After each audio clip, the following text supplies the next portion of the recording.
No nome do teu Filho Jesus é que eu te peço. Amém. Bom, irmãos, então antes de começar a passar os slides, eu gostaria de fazer uma recapitulação sobre esta parábola do samaritano. A gente vê aqui, é nítido a situação. A gente sabe que onde Jesus estava, multidões o seguiam, multidões iam para ouvir por curiosidade ou porque gostava das palavras de Jesus. Tinham várias motivações para a multidão seguir Jesus. E como tinham várias motivações, haviam várias pessoas, e a gente vê que vários entendidos, inclusive, iam atrás de Jesus. E a gente pode ver aqui que esse entendido da lei queria pôr Jesus à prova. E às vezes isso acontece com a gente também. Às vezes as pessoas estão ao nosso lado ou veem as nossas atitudes para nos colocar à prova. E este homem chega a Jesus e fala assim: o que eu posso fazer? E aí Jesus começa a ter uma conversa com ele, e ele é entendido da lei, ele entende o que Deus quer, e ele fala para Jesus, só que ele tem uma desculpa. E aí a Bíblia mesmo fala, ele querendo se justificar, porque ele sabe, e se a gente quer justificar alguma coisa, a gente sabe o que precisa ser feito, mas não estamos fazendo. E a gente vê que esse homem, ele tenta se justificar. E aí ele fala para Jesus: quem é o meu próximo? E Jesus conta essa parábola. Assim, para mim, ela tem vários significados. Eu sou a mais velha de 3 irmãos. E eu sou a única mulher. E o meu irmão mais novo, a nossa diferença de idade é de 11 anos. Então, quando ele nasceu, 2 dias depois, eu completei 11. E a minha adolescência, eu passei meio que ajudando a minha mãe a cuidar dele. Porque eu não vim de uma família abastada. Eu vim de uma família como costumam dizer lá em Novo Horizonte, eu vim de uma família de classe média baixa. Então, os meus pais precisavam trabalhar. E não tinha como pagar a babá. Eles até pagaram no primeiro ano de vida da criança. Mas depois, eu e o outro irmão começamos a nos revezar, inclusive na escola. Um estudava de manhã e o outro à tarde. E aí, nesse horário, a gente se revezava para cuidar do irmão mais novo. E essa parábola, eu me lembro que minha mãe, para nos ajudar, inclusive, comprava várias fitas cassetes de filmes e histórias bíblicas. E essa passagem sempre foi uma passagem que tinha e que o meu irmão mais novo gostava demais. E a gente sempre via, porque tinha a história bíblica e tinha uma aplicação para criança. E aí eu sempre assistia, olhava e falava assim: caramba, isso é muito interessante. Então, essa passagem para mim, inclusive, tem uma memória afetiva. Porque eu sempre me lembro dos meus irmãos, no caso. Só que, além dessa memória afetiva, chegou uma época da minha vida, porque eu fui para a igreja, eu não nasci em lar cristão. Eu fui para a igreja com 8 para 9 anos de idade. Começamos a frequentar a escola bíblica de férias. Na época, na minha cidade tinha. Então, começamos a frequentar a escola bíblica de férias. E depois de um tempo, os meus pais começaram a ir. Porque nós fomos na escola bíblica de férias e passamos a ir a todos os domingos na escola bíblica dominical. E a gente fazia perguntas. Porque a tia na sala falava um negócio e a gente queria saber em casa. E os meus pais começaram a ficar curiosos com isso e foram para a igreja. Então, meu pai foi primeiro e se converteu. Depois a minha mãe também foi e se converteu. E eu acabei entregando minha vida para Jesus logo depois, porque eu vi a diferença que tinha acontecido na minha casa. Porque os meus pais, eles não eram de balada e tal, mas eles bebiam e principalmente fumavam muito. E aí eu já estava numa idade que eu podia ir na venda da esquina comprar cigarro.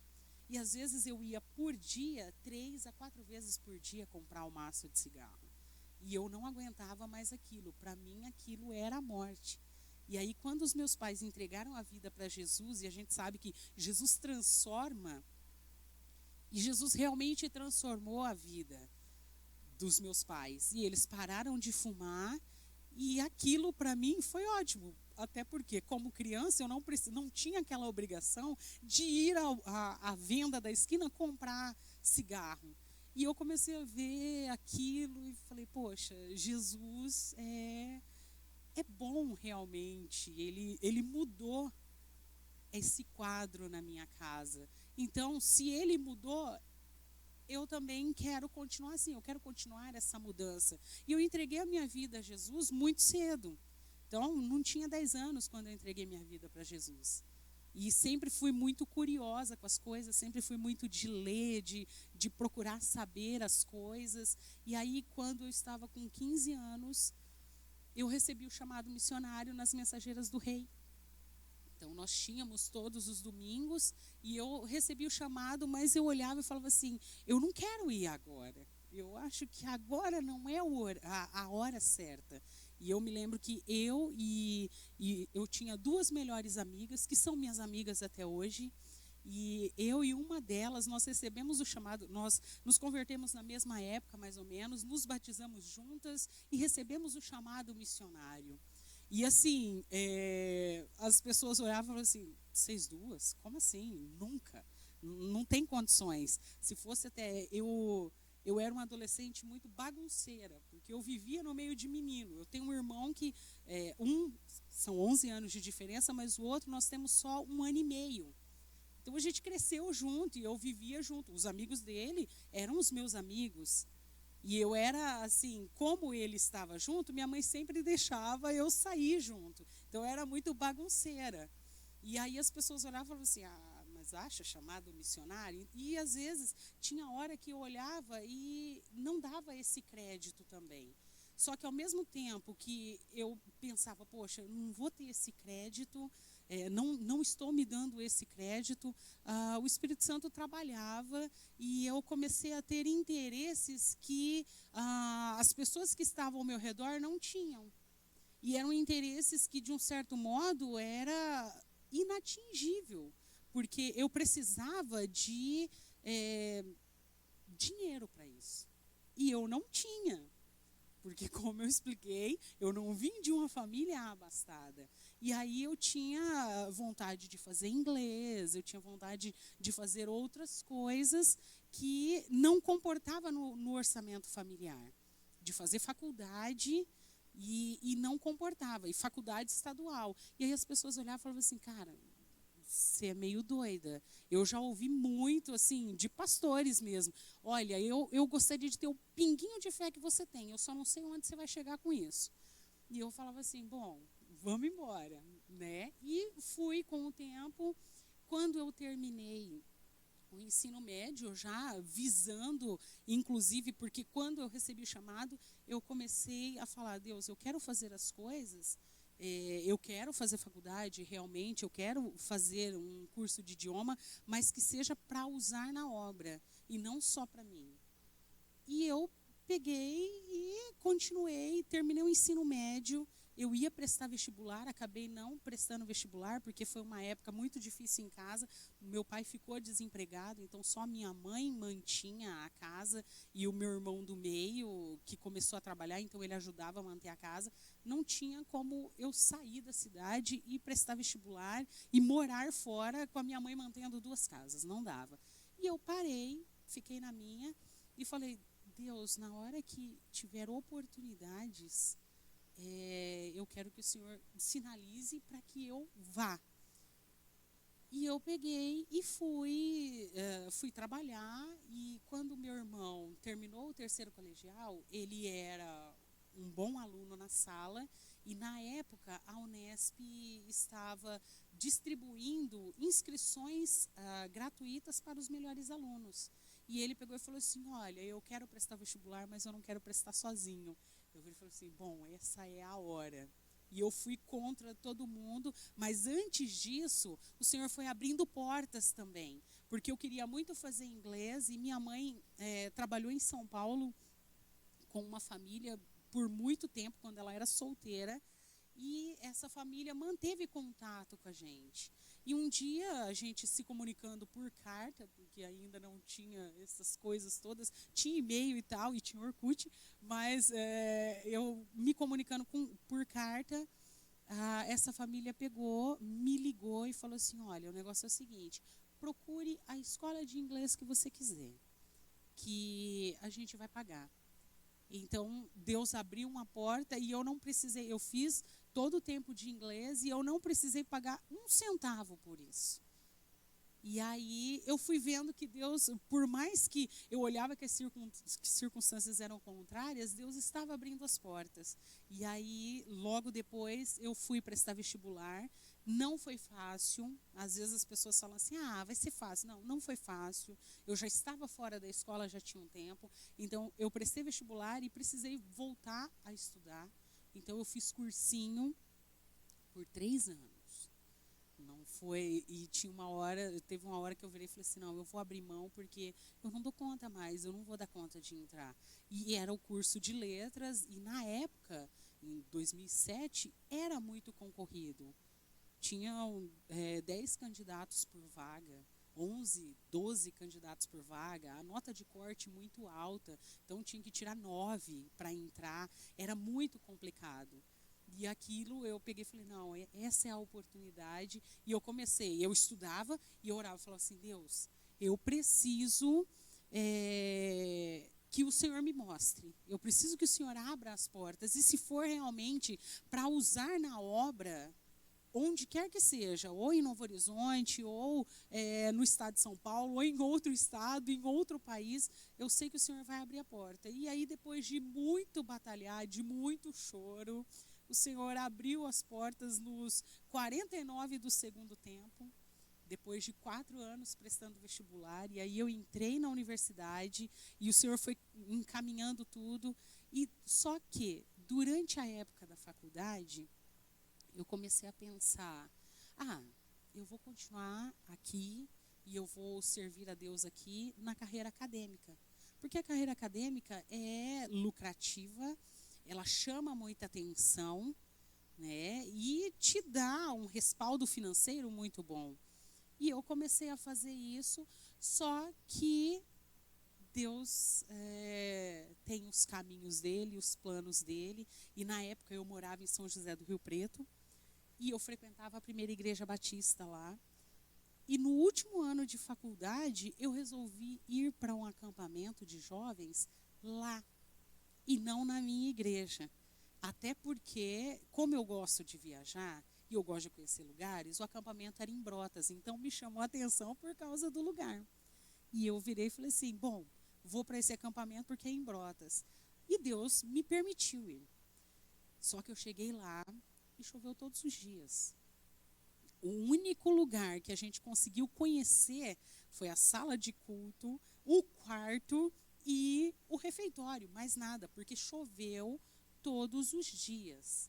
E aí ali Deus pegou e começou a trabalhar comigo e começou a falar sobre o chamado missionário, sobre o que fazer e o porquê que, ao invés de falar sim, estava querendo tomar os meus próprios meios. E eu comecei a relutar e brigar com Deus o tempo todo, todos os dias do retiro, até que a última pregação eu falei, não adianta eu ficar puxando corda com Deus, porque é claro que o meu lado sempre vai ser o lado mais fraco. E eu falei, Deus, tá bom, eu vou.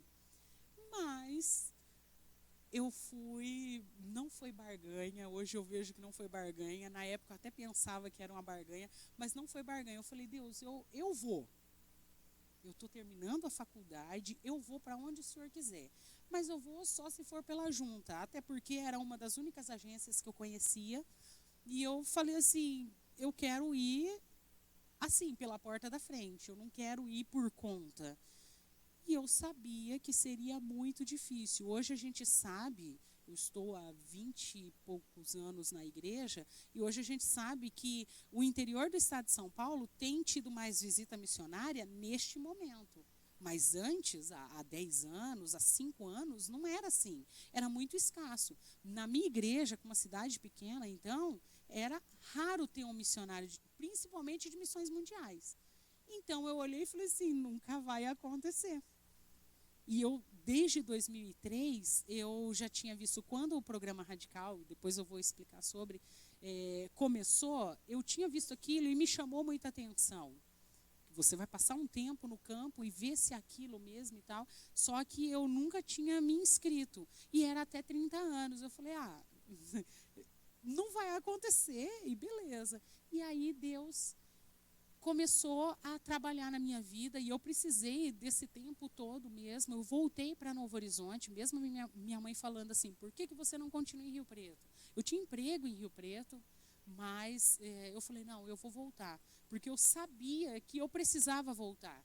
E depois desse acampamento, as coisas foram mudando de uma forma que eu desisti do meu mestrado na semana de fazer inscrição. E aí era muito difícil, porque eu tinha que ligar para a orientadora não estava, e eu tive que ligar para a orientadora, falar com ela, e eu tremendo de medo, porque é muito difícil você falar para um orientador, olha, ele está te orientando há 4 anos, eu tive 5 anos de faculdade, dos 5, 4 ela me orientava. Ela me orientando há 4 anos, eu já estava com tudo certo para o mestrado, e aí eu virei para ela e falei assim, não vou fazer porque eu não sinto paz em fazer. E aí, simplesmente, ela virou, eu achei que ela ia falar um monte de coisa, ela virou e falou assim, olha, você precisa fazer na hora que você estiver em paz mesmo. Então, quando você quiser voltar, a gente está aí. Falei, obrigado, Deus. E voltei para Novo Horizonte e lá eu consegui emprego, porque é aquela coisa, professor. A gente acaba tendo emprego mesmo. Além do estado, eu trabalhava em mais 2 lugares. Então, eu tinha 3 empregos. E ali eu fiquei de 2012 a 2016. E chegou uma época que eu virei e falei, não vai acontecer mais. Eu falei para Deus que eu estava, mas agora Ele não me quer. E fiquei. E como não aparecia missionário também. E aí, um dia, um domingo de manhã, assim também, eu me lembro que era abril de 2016, eu cheguei na igreja mais cedo e nós estávamos conversando, umas irmãs, e chegou o missionário Eric. E o Eric é novo, então, minha cidade é pequena, ninguém conhecia. Todo mundo começou a olhar e falou, gente, mas quem é esse rapaz? De onde é? Aí eu fui perguntar para o pastor. E aí meu pastor pegou e falou assim, olha filha, esse rapaz é missionário, ele é da Junta de Missões Mundiais. E ele me ligou perguntando se ele podia vir aqui, e eu falei para ele que ele podia, e ele veio, vai ficar aqui de manhã o dia todo. Então na minha igreja tinham 3 cultos na época, era EBD, um culto depois da EBD e 2 cultos à tarde. Aí eu virei e falei, poxa, missionário da Junta de Missões, mas agora, Deus, ainda falei assim para Deus. E comecei a correr do missionário. Eu, simplesmente estabeleci um limite de distância, porque eu falei, eu não vou chegar perto dele. E aí Deus falou, bom, esse é o momento. Então, eu participei de todos os cultos, porque eu cantava no louvor da igreja. E aí, no último culto, na hora que eu me dei conta, eu já estava lá na frente. Ele tinha feito um apelo para que você doasse a sua vida, e eu já estava lá na frente. E aí eu falei, bom, agora eu vou. Eu vou, mas as portas começaram meio que se fechar, porque o projeto Radical é para jovens de 18 a 30 anos. E eu já tinha mais de 30. E aí eu mandei, a princípio eu falei assim, ele não vai mandar a minha inscrição. E ele mandou. Aí eles pediram uma biografia, eu fiz tal. Aí eles falaram, olha, muito legal a sua história, só que você não pode, porque a sua idade já não é para para o radical. E aí eles me ofereceram outras coisas e eu falei, não, eu não quero ir e ficar 3 anos sozinha, sem uma equipe, não dá. Aí eu peguei e abri mão, e a princípio eu ia para o Haiti. O Haiti é um país que me chama muita atenção, mas não deu. Eu falei, então eu vou seguir a vida aqui. E continuei até que, nesse mesmo ano, eu encontrei o missionário Eric novamente. E a gente conversando, tinha acabado de passar um furacão no Haiti, isso em 2016. Passou em setembro de 2016, a gente se encontrou logo um mês depois. E aí, a gente conversando, ele virou para mim e falou assim, mas o que você acha que você pode fazer? Eu falei, olha, eu faço bastante coisa aqui, eu sempre fui muito ativa na igreja desde muito cedo. Só que eu sei que eu preciso fazer mais, que é muito mais, isso ainda é pouco. E aí ele virou e falou assim, se você faz isso, você está achando isso, então ora. E foi embora, e ele ia para o Rio naquela semana, e eu nem me atentei. 2 semanas depois ele me liga, ele me manda mensagem e falou assim, amiga, tem um negócio para te falar, só que tem que ser por ligação. Na hora que você puder, a gente consegue, você me fala. Tá bom, nós ficamos quase 2 dias tentando um horário que os dois podiam. Até que ele pegou, a gente conseguiu se falar, e ele pegou e falou assim para mim, olha, eu tenho uma boa notícia para você. Eu falei, tá, fala. Ele falou, olha, tem o programa Radical, você conseguiu, eles vão abrir o seu processo novamente, eles vão reabrir, só que não é na África, tem problema? Aí eu falei, não tem problema não. O porquê, irmãos? Desde quando eu recebi o meu chamado, eu falava assim, eu sei que eu não vou para a África. Eu nunca vou para a África. Eu sempre soube disso. E eu olhava e falava assim, não, tem muita gente lá já, não precisa de mais gente. E aí, na hora que ele falou isso, eu já tinha comentado com ele isso. Aí ele falou, olha, só que é a África. Eu falei, sem problema. Deus abriu uma porta que estava fechada, eu vou entrar nela, e ele fecha e pronto, estou indo. E aí aconteceu que eu entrei no Projeto Radical. E essa passagem do bom samaritano, este homem, me chama a atenção por quê? Porque às vezes eu tomo por mim.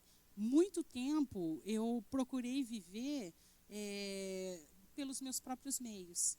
E a gente vê várias pessoas aqui. A gente vê uma pessoa que saiu para viajar e que não tinha noção do que poderia acontecer com ela. E ele foi assaltado no meio do caminho. Ele encontrou pessoas que não pensaram nele. E a Bíblia fala que ele foi assaltado, eles bateram nele e o deixaram à beira da estrada quase morto. Então imagina a situação que essa pessoa estava. E a gente pode entender que muitas pessoas estão à beira da estrada quase mortas, feridas, machucadas, outros podem ter machucado. E aí nós temos outras pessoas que passam por ele. Um sacerdote, um levita, pessoas que trabalham no templo, pessoas que eram contratadas na igreja para fazer. O que é óbvio, porque antes Jesus pergunta e o cara responde, amar o próximo como você se ama. E não é, eu vou ter o dinheiro, ou às vezes o ser assalariado não vai mostrar o amor ao próximo. E a gente vê isso dentro dessa parábola, porque nós temos 2 pessoas que trabalham no serviço do templo, que eram, de uma certa forma, eram as pessoas que nós esperávamos que fizessem. E eles não fizeram.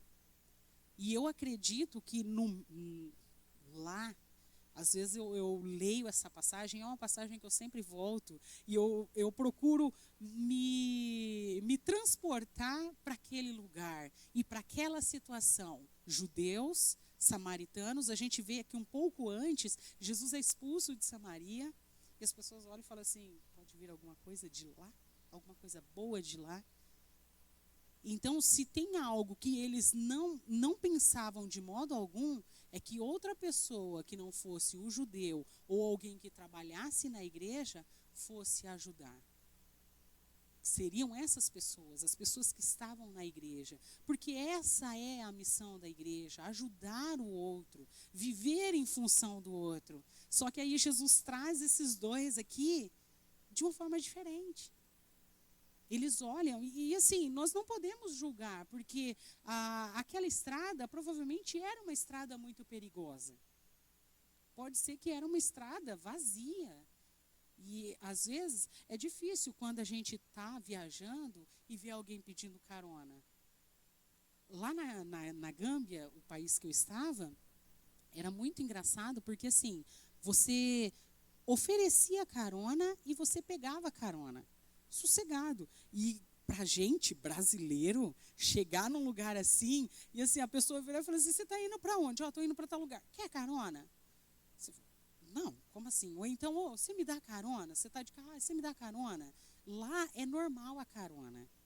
Aqui, a gente tem medo. Na estrada, alguém pedir carona para mim, desculpa, mas eu não vou fazer. Não vou dar carona, porque eu não sei o que vai acontecer. Pode ser que a pessoa não tenha intenção má, mas pode ser que sim, né? E aí a gente não pode julgar essas duas pessoas que trabalhavam no templo, porque pode ser que eles tenham pensado, poxa, ele está caído aqui, mas será que realmente ele está machucado? Será que realmente ele está quase morto? Ou tem alguém ali atrás esperando para me atacar? E aí ele olhou e o medo foi maior. Eu tenho conversado com vários jovens, eu tenho conversado com várias pessoas. Ontem mesmo, lá na minha cidade, eu estava conversando com um livreiro e falando sobre essa experiência de ir para um outro lugar e trabalhar com pessoas e oferecer a sua vida em favor do outro.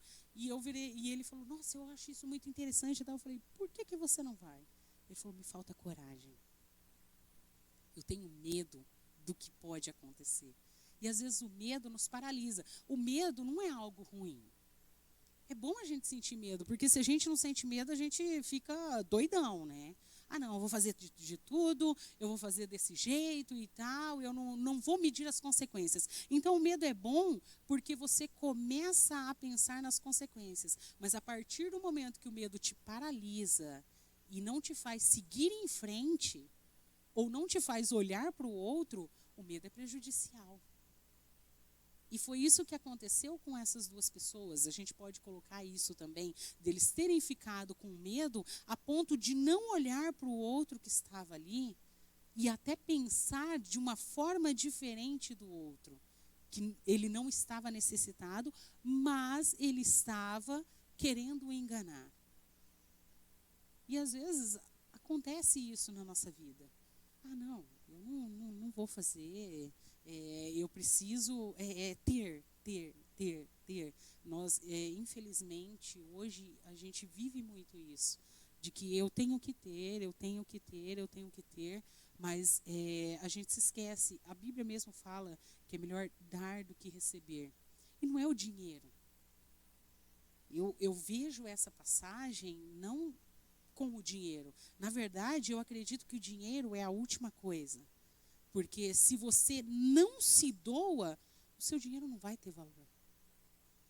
A Nauzira Nascimento, ela fala uma frase, quando a gente fez o treinamento com ela, e essa frase me chamou muita atenção. Nunca deu quem deu do seu sem dar de si. Então, se você não se doa, é só um dinheiro, né? E não é o se doar, ai, nossa, eu vou para o campo agora. Não é isso. É você se doar para o seu vizinho. Às vezes o seu vizinho está precisando. Se você mora em apartamento, às vezes o vizinho da porta da frente. Se mora em casa, é o vizinho de um lado, o vizinho do outro, o vizinho da frente. Às vezes ele está precisando. Às vezes ele está gritando por ajuda. Às vezes ele está ali, no caminho. E a gente não olha.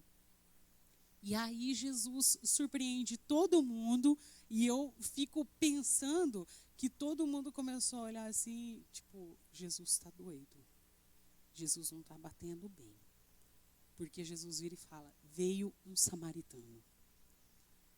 E a gente sabe que até hoje, judeus e samaritanos não se dão. Tem divisões culturais e várias outras coisas. E aí Jesus traz quem? Uma pessoa que ninguém estava esperando.